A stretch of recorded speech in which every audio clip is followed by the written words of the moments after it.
Hey guys, today I'm going to be doing a tutorial on how to add a very simple chat system to your game.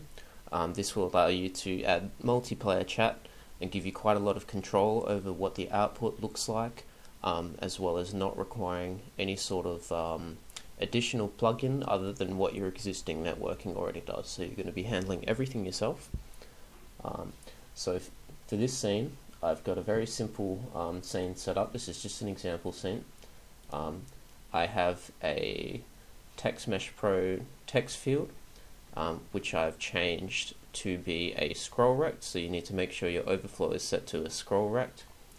I have a simple TextMesh Pro input field, and I have just a regular button. So this is a very simple setup. Obviously your game is probably going to be a lot different and a lot better than this, but for the purposes of this tutorial, this is just going to be showing you how to create a blank, like a very simple system. So what we're going to do first of all is we're going to create a new C# script, and we're going to call this Chat Manager.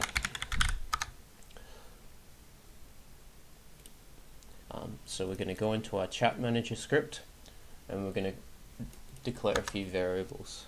So get rid of the comments, and we're going to create the following variables.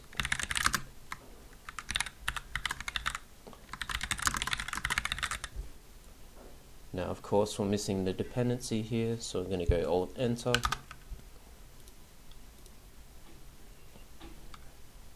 We also have the chat contents.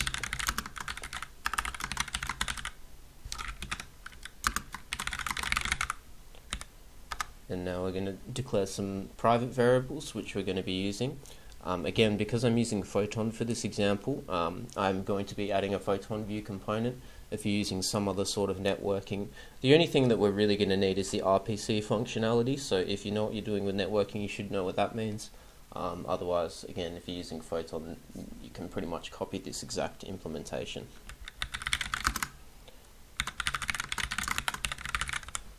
And of course, we need to add the dependency. So we've just got the chat input, chat content, the Photon view. We're also going to create a list of strings, and this is how we're going to be storing our messages. Very simple. Like 95% of cases, you're really not going to need more than this, especially if you're just adding like a simple chat into your game.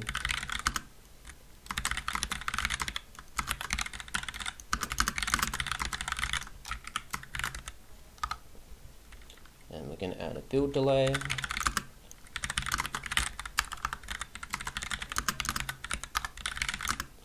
And maximum messages.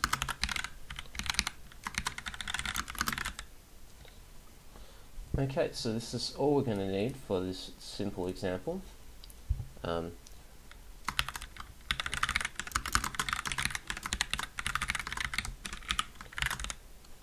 so I'm going to make sure we get our Photon view as well. So now we're going to create a few functions. The first one is going to be the RPC, which just adds a message to the list of strings that we've created here.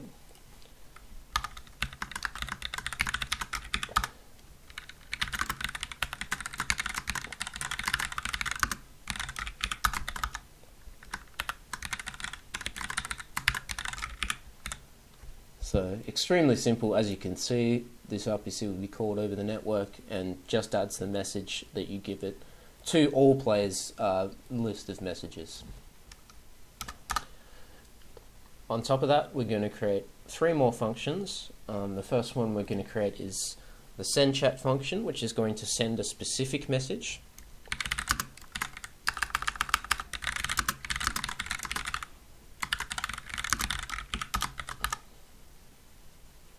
Now for this function, because I'm using the Photon network, I'm automatically going to be getting a user's name using the Photon network infrastructure. If you're not using Photon, you just have to pass in the player name in however way you're getting the player name, but for this example we'll be using Photon network.nickname.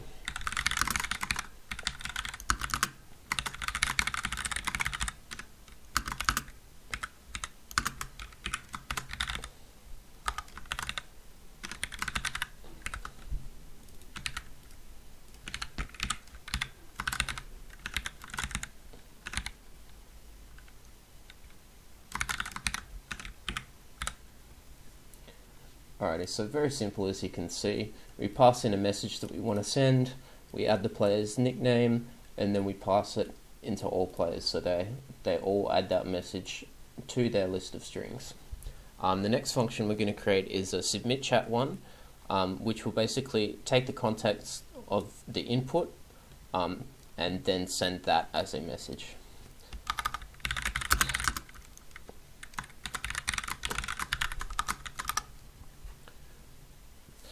So for this one, because we're handling a player input, we're going to do a few checks that simply just make sure that the player isn't trying to send a blank message or just like empty spaces.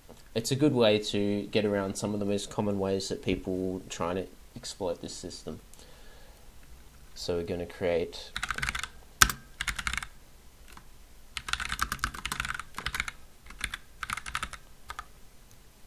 we're going to use regular expressions for this, so if you're not familiar with the regular expressions, this might be a bit foreign to you, but this is what you want to do.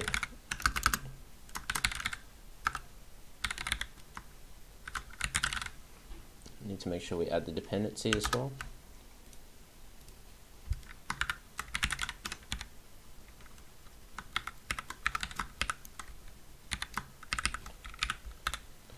So essentially this is just going to look for anything that's got a space in it and replace it with blank, and then it's going to check if there's any other value to the message.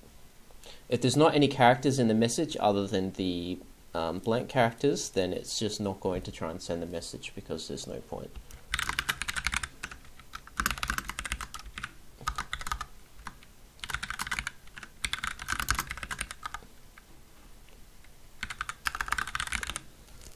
So every time you send the message, obviously you're going to want to clear the chat field.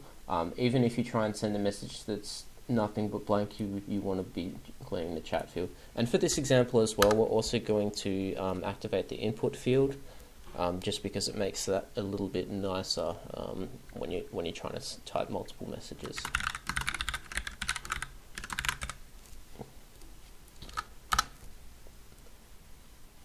All right.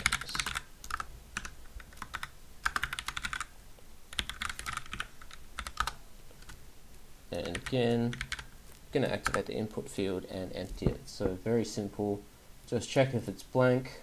If it is blank, then don't send the message. If it's not blank, send the message, and either way we're clearing out the input field and setting it to blank. The last thing that we need to do in terms of adding new functions is to create a function that builds the chat contents. So what this means is essentially taking this list of messages and turning it into something that can be displayed in the chat content field.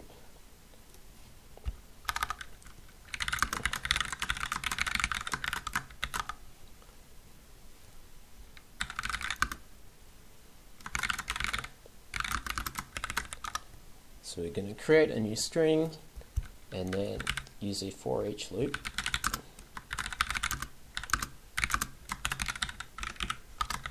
And we're just going to add it to that string.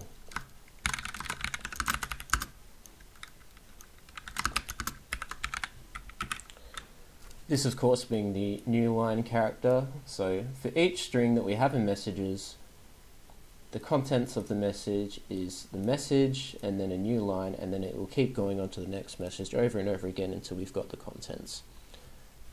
And then simply set the contents to the new contents. Oh, and you should probably set the text field and not the text mesh pro. Alright, there we go. Now we do need to go over to our update function. There is one more thing that needs to be done. I know I said that we've done with all the functions, but we do need to actually be updating the chat contents so that we can actually see anytime we get a new message. So again, for this example, I'm using Photon, but you do not need to use Photon.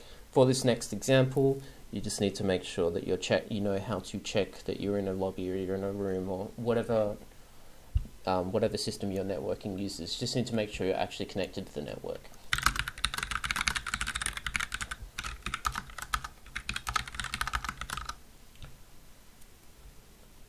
So for this one, else if So if we're not connected to the room, we want to see if we have any messages and then just clear them. Because there's no point showing messages from a separate room. Or also, we might as well clear the contents of the other chat as well. So we'll clear the chat contents. So this is where the maximum messages value comes into play, and also the build delay. You might be wondering what the build delay was for.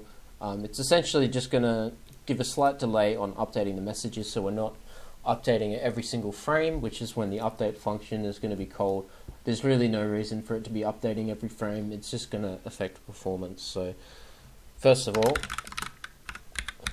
we're going to set the maximum visible lines on the chat content to the maximum messages. The reason we do this is because the scroll rect will continue to overflow and it'll go off the screen if you don't set a maximum. And it's also just easier on users' memory as well. So now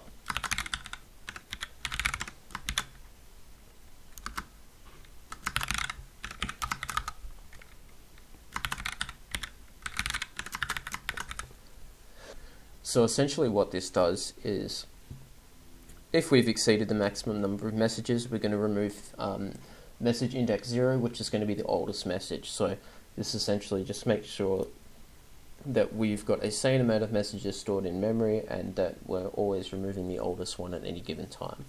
And then the final step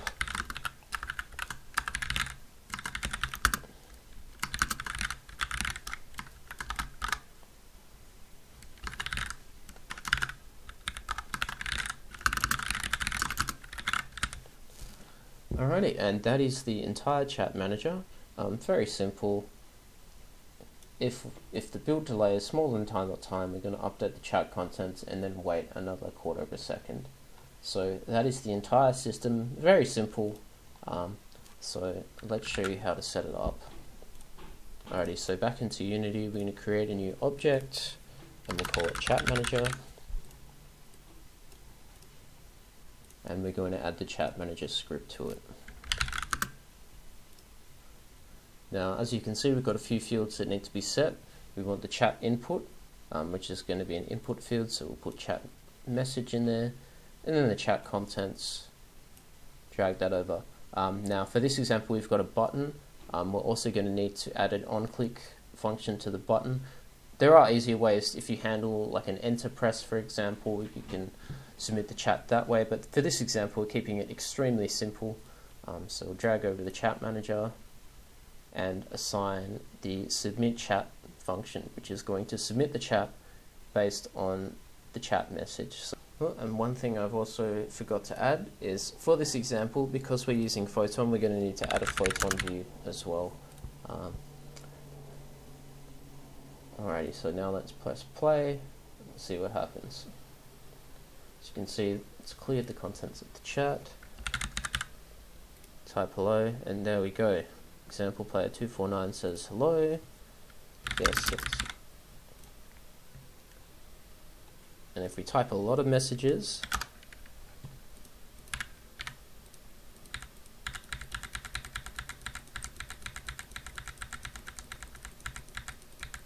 you can see that once we hit the limit, it's going to remove them. Alrighty, and we'll just build this project up just to make sure that it's actually working.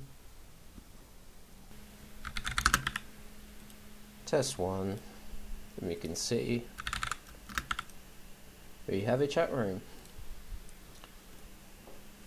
Now, one of the cool things about this particular system as well, although you do need to be careful with it, is that because it's Text Mesh Pro, you can pass in tags, like if I want to do color, for example. You can see that it automatically handles colors, and this is a great way as well to handle like player names. For example, you can set player names to a certain color, or if you have a color system in your game, you can set each player's name in the chat to their own specific color. The one thing you do need to be careful of though is handling certain tags, like for example, you're actually able to set the size in the current system. So if you set the size you can see there are some undesirable settings, so you need to make sure that you handle that. But as far as a simple chat system, there you go.